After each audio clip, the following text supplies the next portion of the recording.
YCP నేత గన్నవరం మాజీ MLA Vallabhaneni Vamsi మరోసారి తీవ్ర అస్వస్థకు గురయ్యారు. శ్వాస తీసుకోవడంలో ఇబ్బందులు తలెత్తాయి. ఈ క్రమంలో ఆయన్ని హుటాహుటిన ఓ ప్రైవేట్ ఆసుపత్రికి తరలించారు కుటుంబ సభ్యులు.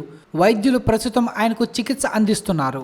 వల్లభనేని వంశీ జూలై 2 బుధవారం రోజున విజయవాడ జైలు నుంచి విడుదలైన విషయం తెలిసిందే. ఇళ్ల పట్టాల కేసులో వల్లభనేని వంశీకి న్యూజివీడ్ కోర్టు బెయిల్ మంజూరు చేసింది. వివిధ కేసుల్లో దాదాపు 137 రోజులుగా వంశీ జైల్లోనే ఉన్నారు.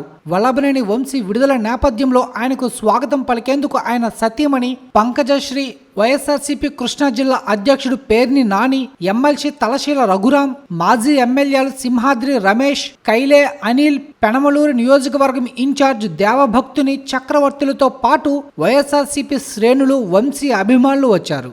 జైలు నుంచి విడుదల అనంతరం వల్లభనేని వంశీ తన భార్యతో కలిసి మాజీ సీఎం జగన్ను కలిశారు. ఇక వల్లభనేని వంశీ జూలై 5 శనివారం రోజున మాజీ మంత్రులు కొడాలి నాని, పేర్ని నానిని కలిసి పరామర్శించారు. చాలా రోజుల తర్వాత కొడాలి నాని, వల్లభనేని వంశీ బహిరంగంగా కలవడం ఇదే మొదటిసారి కావడం విశేషం. వీరిద్దరి భేటీ తర్వాత పేర్ని నాని కూడా అక్కడకు చేరుకుని వారితో ముచ్చటించారు.